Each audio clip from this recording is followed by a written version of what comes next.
as the system is trying to convince you, like, you're educated now, right? You have a master's degree, you go move over here and forget about like your community. There's a realization for me. There was a realization of like I'm not free until my community's like has the at least the choice, right?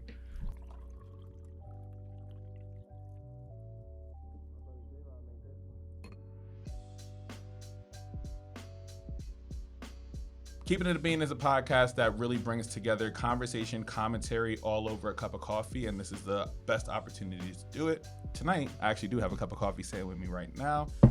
What will this mean for me later tonight trying to go to bed? I'm going to find out. Does not matter, but we out here. And so, really glad to have y'all back. Real quick, I want to give a huge shout out to Miss Lauren, Olay, and friends. That was such a great time. I was on the show with wonderful people. Mark Lamaya Hill, Olay, Antoinette from Around the Way Curls, Christina Brown was also on, and then Conscious Lee. And so just to have all the people all in one space and for us to have a really cool intellectual discourse around media, what does it mean to vilify Amanda Seales, but then also try to bring up Candace Owens was a great conversation to have in terms of media responsibility and what is Black media's responsibility in this as well. So really dope opportunity to have them be on their platform as well. But then also I was able to be on another platform, Crown to Crown, with the King Status podcast. So Marquise, thank you for also having me on your show as well. It was really dope just to be able to talk around Black excellence, our relationship to it, but also how I deem success and, abandonment issues. So there's a bunch of different topics happening this week, but it was nothing but it was always a pleasure as well. So make sure to follow those episodes if you want to see a little bit more around what I'm doing when I'm not on my own platform. Other than that, if you want to support this here podcast, you can do so by going to patreon.com/marquisedavon. That's MarquiseDavon. There you can support me monetarily for as little as $2 a month, which is $24 a year. Or, I understand, everybody's struggling right now. Effie, we all got pain. So if you cannot support me monetarily, make sure to tell a friend to tell a friend to tell a friend about this podcast, because I still believe word of mouth is super important in this day and age for content creators. Please make sure that you're supporting this here podcast that way. If not, make sure you leave a rate and review, whether you're listening to Apple Podcasts or Spotify or here on YouTube as well. It's really important that you're able to do this. This is how you support podcasters. This is how we show up on different playlists. And it's really great when you're able to engage us that way. Make sure you also keep the conversation going by using hashtag Keepin It a Bean or KIAB as well on social media. So this way I can follow the conversation as well. I really appreciate everybody who's been rocking with me. I'm so excited for y'all to listen to this next episode. It's going to be a really dope conversation. I get to be a space of being a student, but also just get to talk to somebody from my hometown and somebody who just gets it. And I am so excited. And so let's get started. Good sir. Hey. Welcome to the show. How you living? Thank you for having me. I'm good. Please introduce yourself to the people. Yeah, so my name is Victor Cabral. I am a sacred activist, storyteller, culture creator. But by training, I'm a licensed social worker and psychedelic therapist, as well as a policy analyst. And I currently work as the assistant director of community care for Naropa University's Center for Psychedelic Studies. And and do some work in private practice as well as a clinician, providing support around harm reduction and integration with psychedelics. So that's fire. Yeah. Like, you know how he just casually just named all that stuff out there. He said, yeah, I do this and this. I'm kind of a big deal. I don't want to brag or anything. No, but honestly, this is dope. And I'm glad you were able to explain everything you do too, because I think that allows me to just be able to probe and ask questions and really learn about more about you, but also the work that you do. Because I'm always curious around how do we get into the work that you do, right? And so I'm excited to hear a little bit more about your story. Before we get into that though, we have our section called Keepin It a Bean, the Keepin It a Bean section. This is your hot take about anything. What are you keeping it a bean about, keeping it 100 about? Politics, personal, something in pop culture, whatever is on your heart right now. What would you like to get off your chest? I would say and this isn't my quote, but a war on drugs is a war on us. Ooh. And I think my hot take is that I think all drugs should be decriminalized or legalized, and that we should look at harm reduction strategies to support folks and let adults do what adults want to do, and provide them with the safety mechanisms that they need to do so in a way that's all right for them. So. Oh man, now I want to like lead more into that because I know, especially like being here in Philly right now, like our current mayor, she wants to stray away from that kind of stuff, and so, dang, bro, this is not because it's something I'm really passionate about as well, and so just ensuring like there are safe spaces, especially as they think around what's happening over in Kensington right now, and they're just like, we don't need spaces for like safe syringes, we don't need these kind of spaces, right? And so, how did you get to that politic, right? Because in my mind, I'm like, yes, we should be allowing this space to happen and make sure that there's safety and harm reduction. But sometimes people hear that and they're just like, so you just want all drugs legal? How'd you find yourself into that? And I know we straying into the Keepin It being section a little bit, but we're going to lean into this a little bit more. Yeah, I think you see the data coming out around harm reduction strategies, and we know that we know why the war on drugs exists, and it's not for anything other than targeting certain communities, right? And it's been so since its inception by admission of the people who helped put it in place. And so, to your point, like when I say making space for folks, I don't necessarily mean like, it could mean a syringe site or something like that. But when I say make space, I mean like, to provide folks with the community resources that they need to be able to engage with substances in a way that's safe for them. And we've seen, like, we've used substances since the beginning of time. A lot of us use drugs that are legal, some of which are more harmful than some of the ones that are on Schedule 1. Right. And when we look at countries like Portugal or even states in this country that have moved towards a harm reduction model while also providing the infrastructure for it, right? Because there's work that needs to be done there, that we see successful models in place in terms of people being able to have safe right relationships with drugs. Yeah. So. How'd you get to this? Was it like the research that moved you to just be like, this is just common sense? Or is it like a both and situation? Yeah. So for me, like I didn't even smoke weed till I got to my freshman year in college, and it was because I watched Cat Williams' Pimp Chronicles. Wow. But I remember like smoking weed for the first time or cannabis for the first time, and like all of the shame and the guilt and like the fear that I felt around it because of the culture that I come from, and the ways in which drugs were talked about or related to. So for me, it was like I had a relationship with cannabis for a long time throughout college, not a healthy one. But then I had kind of like in 2010, like I was very struggling with my health because of my weight. I lost my apartment, and I lost my financial aid at Millersville, so I got sent back home, and that started me on this trajectory or this journey of trying to better myself, right? And trying to, or find myself, I guess is the better way to say it. And eventually that led to me, seeking out psilocybin. And so like in 2016, I was working as a therapist, as a bachelor's level therapist in Reading. And at that time I had, I sought out psilocybin and had my first experience. And so like... Can you explain what that is, psilocybin? So psilocybin is the active ingredient in magic mushrooms, what we know as magic mushrooms. And so because of what I had heard, I had stories about it from years ago that I was like, I don't know about that. But, it started to kind of surface at that time in certain spaces, and I heard about it, and it brought back like some interest. So I tried it for the first time, and it was life-changing for me. It just really changed my perspective on life. It changed my perspective on myself, my community. And then being able to contrast the amount of healing that I was able to experience from that one experience with the experiences of the people that I was working with as a therapist was like, what are we doing giving people pills for 4 or 5 years sometimes, and just kind of like having them uh just kind of like running, having them like run through the system Yeah. and be extracted from. And so yeah. Wow. Nah, thank you, one, for sharing that story, because it's something I didn't even realize, like psychedelic therapy was like a thing.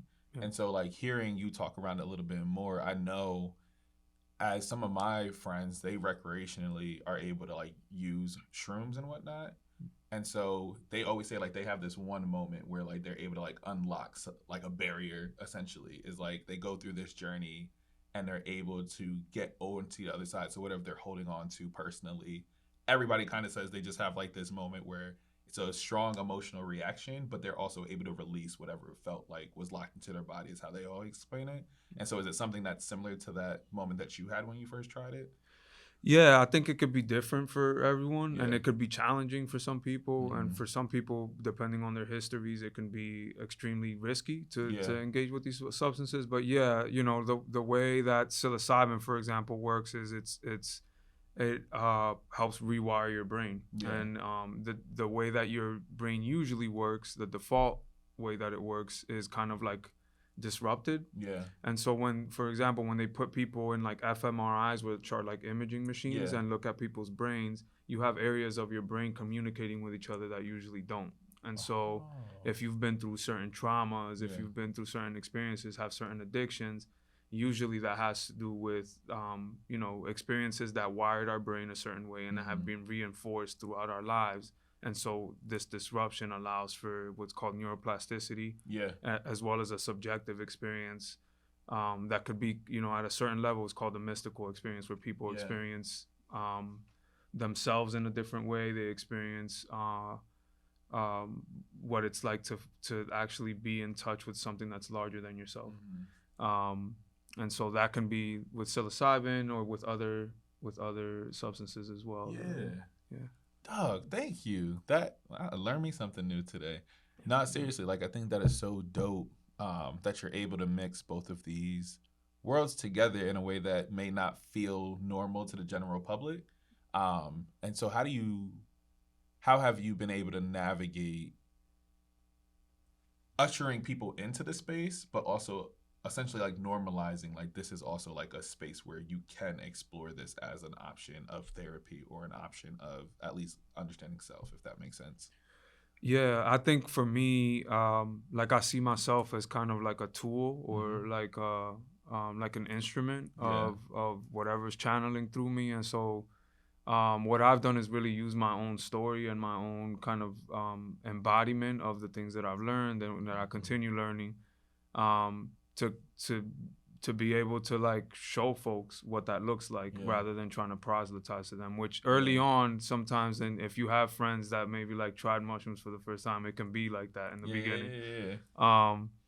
So yeah, I think for me in the beginning, 2016 was my first experience. It wasn't out there like it is right now. Yeah. Nobody in Reading that I knew of was talking about Yeah, it. I was gonna say like Uh, there was like a very subgroup of people that yeah, I knew were doing it. I said, "Oh, yeah. interesting." Yeah. So for me, it was like, all right, well, I went into my master's program. I got, I got my master's degree as a social worker. Yeah. I went on to spend 3 years working for the governor of Pennsylvania. Mm-hmm. And throughout that time, I was going to trainings. I was having other experiences. I went overseas and had different experiences.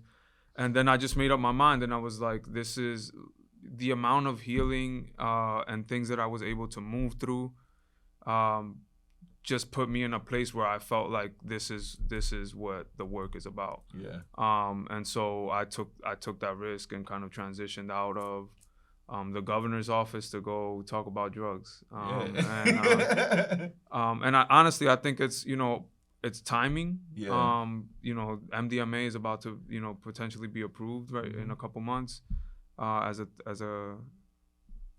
treatment. Yeah. As well as just like conviction of knowing like the amount of healing that I've experienced and that I've seen other people experience from these drugs, or these drugs, because that's what they are, right? Yeah. Medicines has been incredible. Facts. Yeah.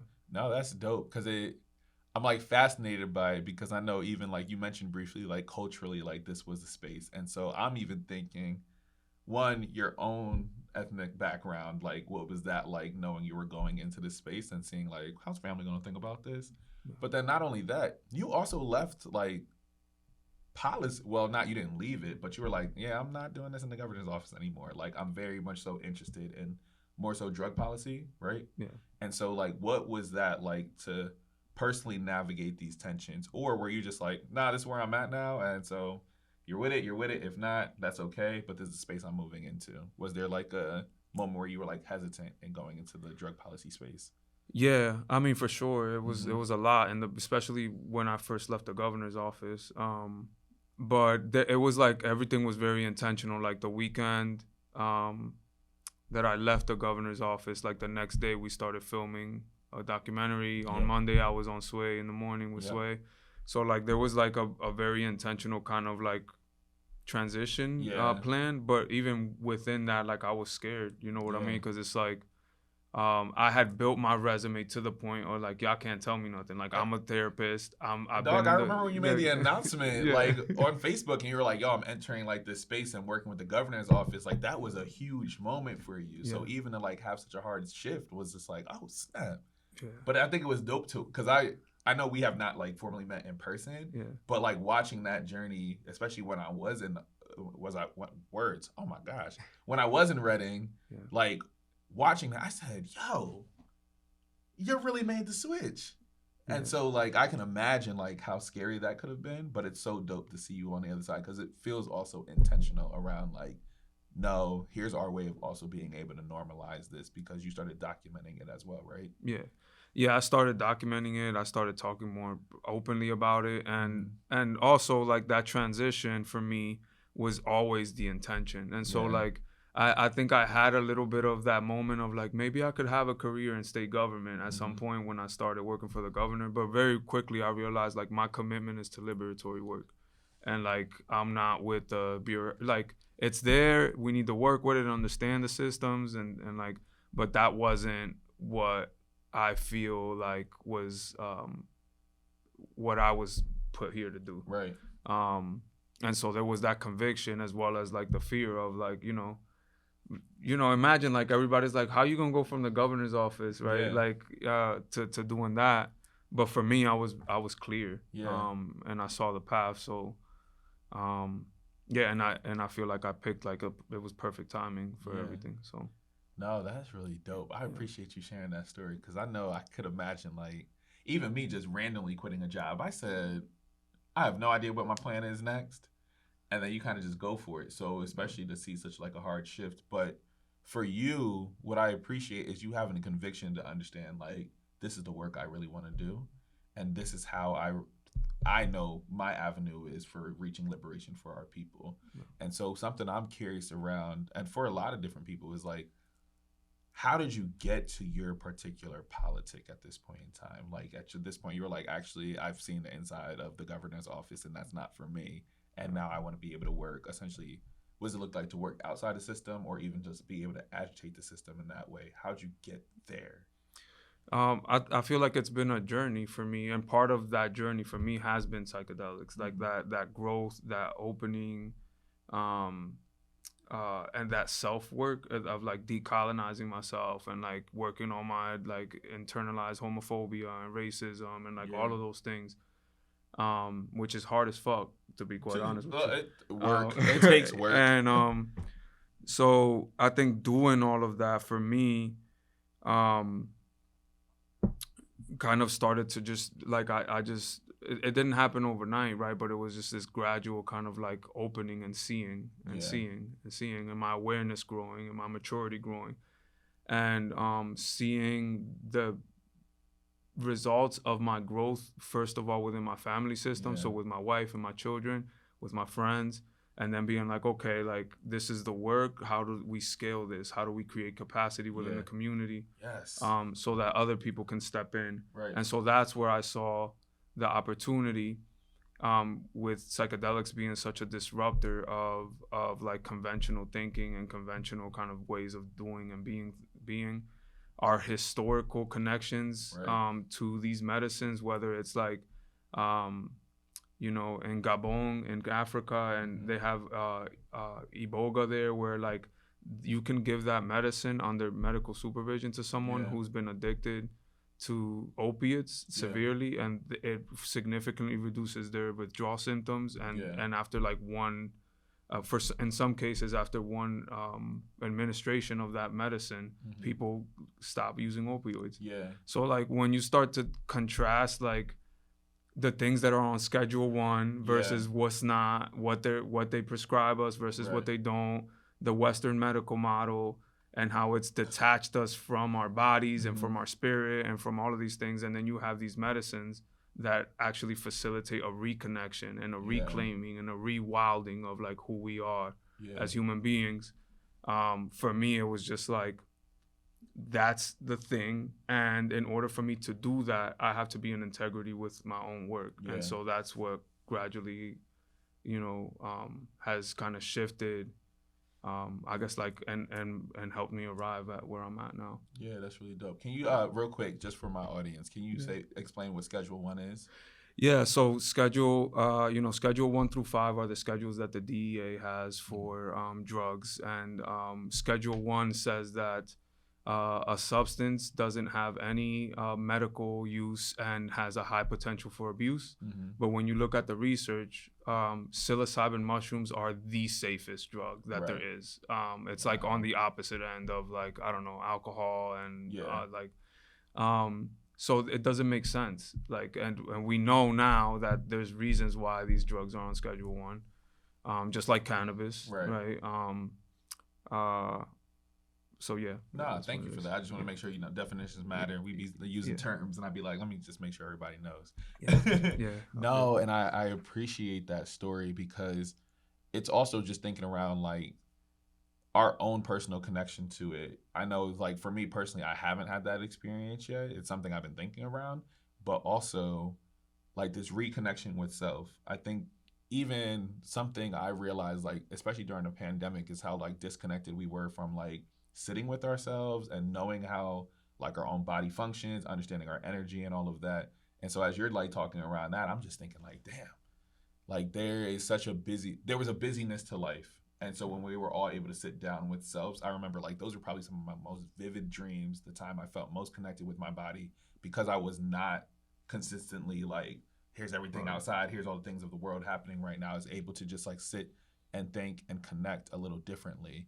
But I'm also just interested in like how indigenous people have used it, and then also, as you're explaining, like traveling and seeing the different uses of like what this could be. Like, this is dope. I know, like, me growing up, I dealt with a lot of addicts in life, and so as I'm thinking around their own relationship with drugs and the way that we criminalize it, and understanding like shifting the framework to it being like punitive to more like, hey, this is something that needs to be treated, and these are people who have mental health disorders, right? How do we build that piece in to like reframe of like everybody's worthy of help, and everybody can find their own ways of doing it, but it may look different depending on community. I think in America we have this like really strict idea, and I'm just like, I hate Americans. But what I appreciate about the work that you're doing is that it's reframing, and it is able to educate people, because now it gives them more agency rather than mindlessly consuming what the rest of the world tells us, right? You can reframe drugs however you want. Everybody can use them in private, but then we have the war on drugs, right? And so we see how it's been weaponized and then now decriminalized, and now people are profiting off of it as well. And so I think the work that you're talking around is really dope. And I think the way that you're also going about it is super important as well, because now you've been documenting all of this too, right? And so what is that process like? Because I do think media is one of the first entry points in reframing how people's relationship to any object or any symbol is, right? Yeah. Talk around the documentary. Yeah, talk around the documentary. Yeah, so while I was in the governor's office, somebody, Edna Depini, she does a lot of youth work in Reading. Yeah, she invited me to come watch a film that Esteban Serrano, who's from West Philly, was working on, called The Symbol of Solidarity. Yeah. And like 2 weeks before that, I had the conversation with the group of men that I'm friends with. All of us grew up on Front and Elm, like, you know what I mean? We right there. So, yeah, so... like we were like, yo, this is dope. The way we've grown with each other, the way we were able to like talk vulnerably with each other about our issues, etc.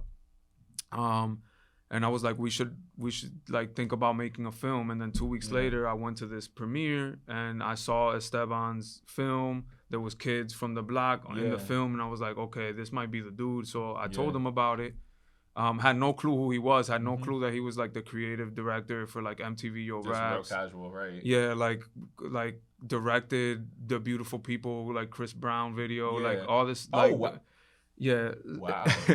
Okay. So I told him like, yo, I have this idea about psychedelics, and he was like, oh, that sounds interesting. In my head, I'm like, he probably think I'm crazy. Yeah. Turns out he called Sway, and like his dad's a scientist, and talked to his dad, and his dad was like, nah, he's legit. Like this is a Wow. legitimate thing. So that kind of we put it on the back burner because I was helping them highlight the film that they worked on. Yeah.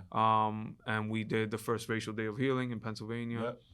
Yep. Did all that work, and then the day after that press conference, he texted me and was like, I want to make your film. And since then we've been chugging away at it. They came to Iceland with me. We Yeah. did some work there.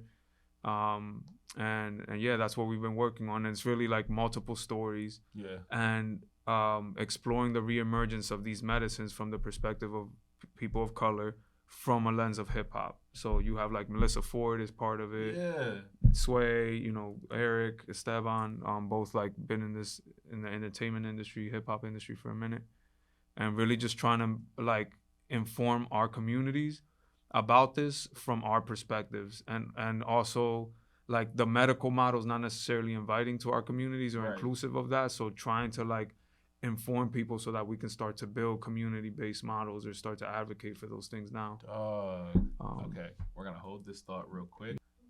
All right, so tell me more about the film, because I love that you're like unpacking it through the lens of hip hop, but you're also unpacking, and these are your friends that are also within the documentary, right? Yeah. So why'd you choose to use your friends as a way to like lean into this? And then we'll go further into like the hip hop portion of it.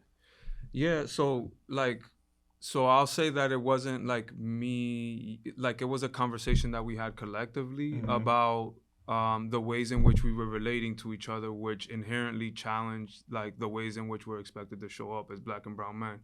So talking about our trauma together, talking about our growth edges, talking about homophobia, talking about all of these other things together. It was like, man, I don't know that this conversation is happening, and I think that it would be like, I asked them, like, do y'all think this would be a good thing for us to highlight? That's how it started. It just so happened that psychedelics was a part of that. Yeah. And so when we introduced that to Eric and Sway got involved, and Esteban, it kind of grew from there, right? It was like, okay, you guys have this story. There's so much more that we can kind of develop and scale to make this more impactful.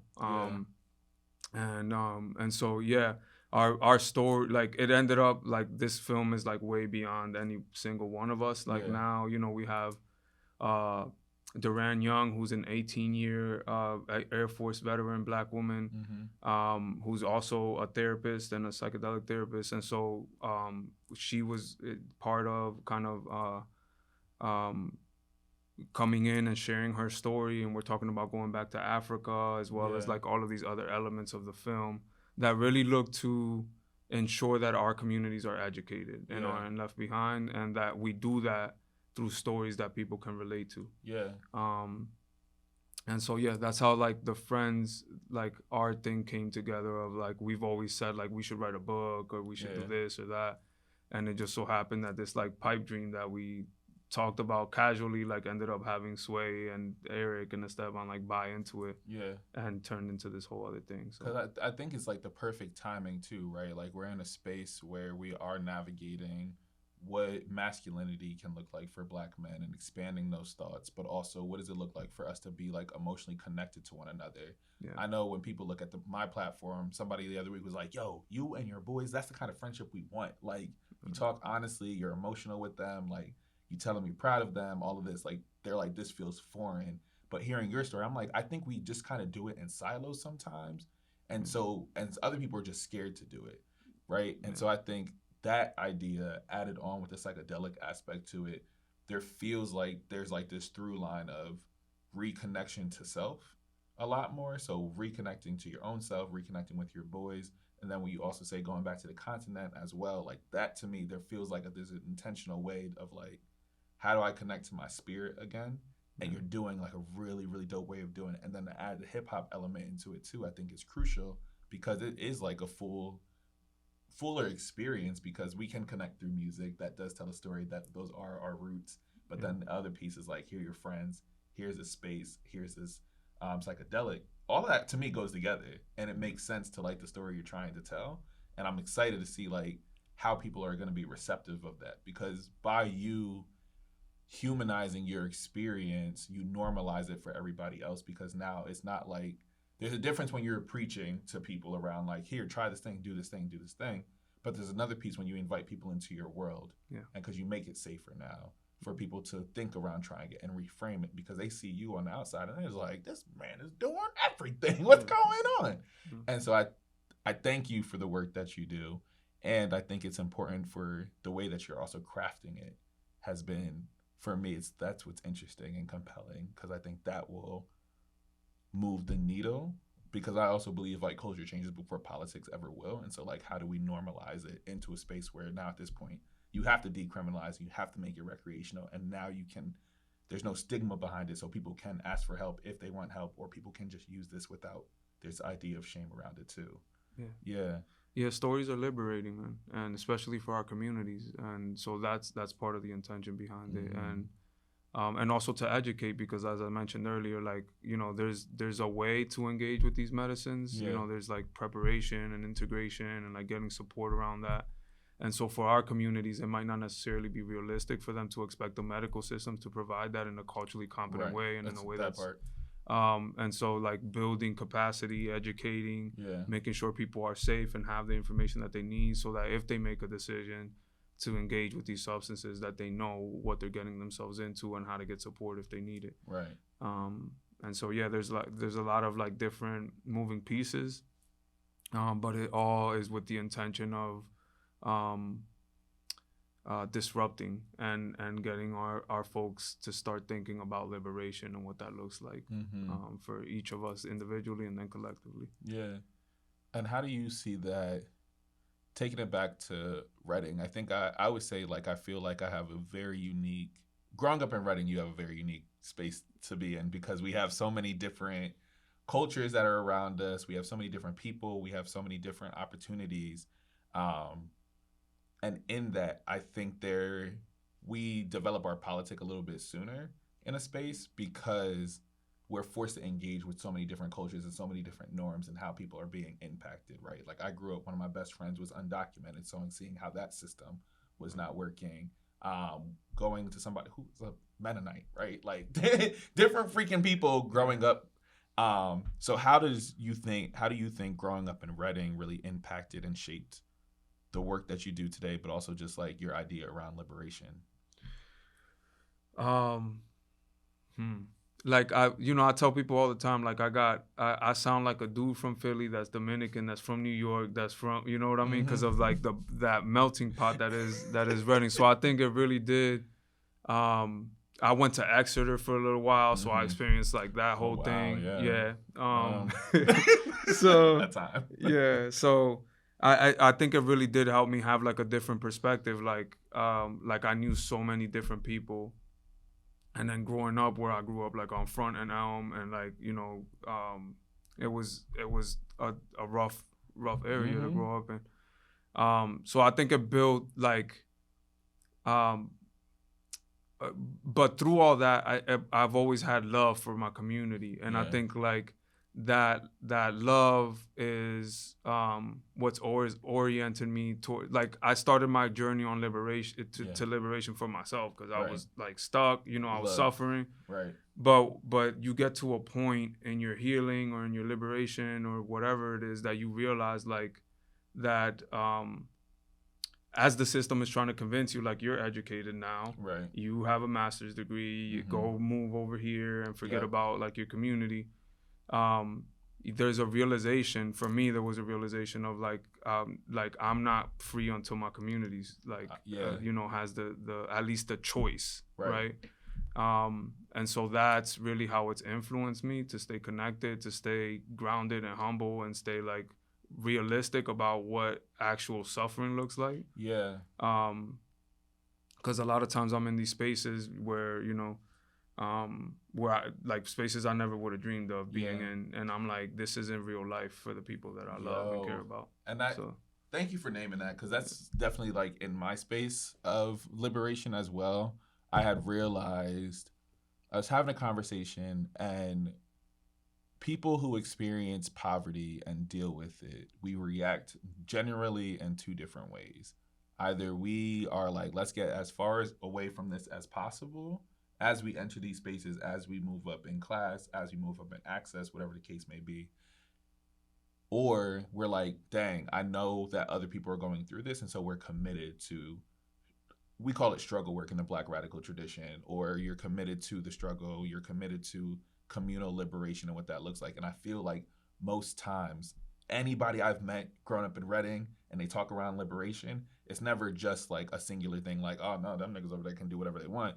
It actually turns into like, nah, like we grew up in a community where we would go across the street and ask for sugar. We grew up in a community where we could ask for toilet paper, right? Make sure we got to school on time, make sure we were taken care of, all of that stuff. And so what I appreciate is that I'm in the same boat, right? And we are able to kind of really think like, what does this mean as a collective to move? Because in my mind, I'm like, dang, if my grandma is not feeling safe, if my pops is not feeling good, if he's still experiencing the worst of the system, how do we ensure like, all right, damn. All right. As they're experiencing like the worst of the system, how do we ensure that, one, everybody is taken care of, but two, we're still being mindful of those that we grew up in? And that's something I try to remain grounded to, because for me, I'm like, I don't understand how like you get so much and you get so much access and then you just forget about like everybody else. That just never makes sense to me. So I appreciate the fact that like you keep community at top of mind when you're still doing this work and you're still committed to community in that way. Because I know a lot of people will get into like positions like yours and accesses to rooms like yours, right? And immediately they're just like, all right, the rest of y'all can do it on your own, figure this out, woo, woo, woo. But in reality, we're like, that's not real life. That's not what we should be kind of experiencing either. So I just want to say like, thank you for the work that you do. And it's always been dope just to watch your journey, because I just remember like those big milestones and like everybody's just like, yo, Victor did it, da da da da. And like that to me has been super dope. So one, thank you for just like having a conversation. Thank you for like showing me something new as well. It's fun to be back in the space of a student. But before you go, is there anything that you would like the audience to know about? Anything that, how they can reach you if you're open to being reached out to, all of that good stuff? Yeah, so you can like the most active platform that I have is my Instagram, which is A Wondrous Mind. So it's AWONDROUS Mind. And in terms of, so you can reach me, like DM me there. And then in terms of anything else that I have, on April 13th, we're gonna be having a screening of the film at Radio Kismet here in Philly from 4 to 9 in collaboration with the Penn Psychedelics Collaborative and some other folks at UPenn. And hopefully Sway will be there. We're gonna have a screening, have a panel, and then have a community event afterwards. And the hope is that we get as much BIPOC folks there as possible. It's $10 minimum donation, so it's as accessible as we could make it. Hoping to see as many BIPOC folks there as possible that want to learn about this and just like really connect on a human level and see what it is that we're talking about with this work. Yeah. Nah, man. And that, thank you. I keep saying it, but like it was so good to just like chill here, learn your story, learn your philosophy, understand your politic a lot more. Like that's so important. I'm so glad like my audience is able to be exposed to this, because I support the work that you're doing. Honestly and truly, like it's been such a pleasure just watching you over these years. dang. And every day now I'm sitting here, I'm like, dang, I wish we met sooner. Like, Yeah. And likewise, man, I've been following you, like I said, since the Dear Reading days and watching you trying to bring these conversations, and it didn't seem like a lot of people were ready for it back home. So, yeah, I appreciate you for like keeping on with it and seeing you like, your craft grow and your creativity and everything like that. So I appreciate you and thank you for having me. No, that's a fact. Thank you. Y'all, that's another episode of Keeping It a Bean here. Please make sure that you like and subscribe. Please make sure you follow all of his work. Make sure to leave it in the description box below. This episode will be coming out ahead of time, so please make sure that you're engaging, and I will be shooting this out to as many people as possible. Thank y'all, thank y'all, thank y'all. This is your boy Keith. I'll see y'all next week. Peace.